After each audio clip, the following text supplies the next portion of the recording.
Mon compte a été supprimé 4 fois déjà. J'avais moins 90% de visibilité sur mes posts et mes stories.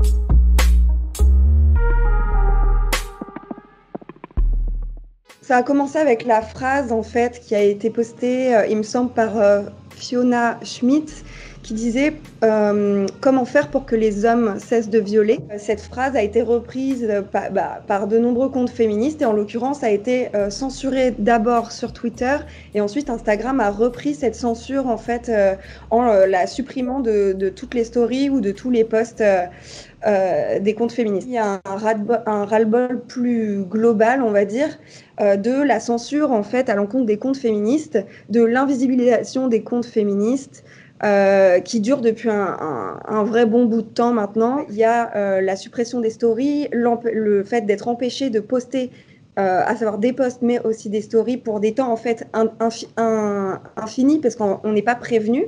On a aussi le cas de suppression de comptes directement sans préavis, sans justification, sans explication, sans recours aussi. Mon compte a été supprimé 4 fois déjà. J'avais moins 90% de visibilité sur mes posts et mes stories. On a pu constater que la modération se fait souvent à l'encontre des personnes qui luttent contre les violences et non à l'encontre de ceux qui les perpétuent, à savoir que continue encore les raids à l'encontre des comptes féministes. Quand on se fait supprimer mais qu'on voit que les personnes qui nous attaquent ne le sont pas, où se situe en fait la justice un peu dans ces cas de figure, quoi.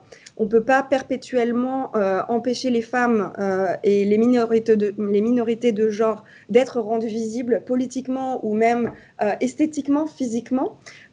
Si derrière, on ne fait pas la même chose avec les personnes qui ont des discours d'appel à la violence, d'appel à la haine, on se fait menacer, on se fait insulter. Voilà, il y a un moment, c'est pas possible en fait.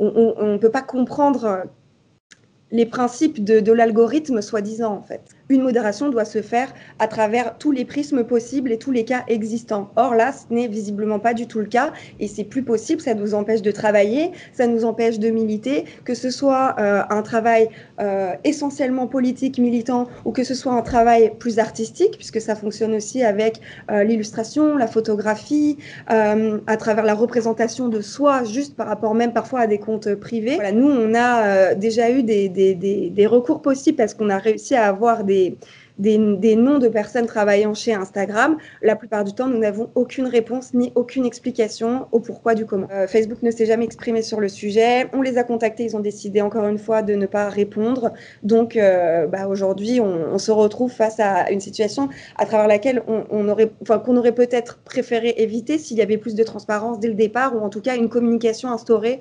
entre les comptes, nos comptes et Facebook.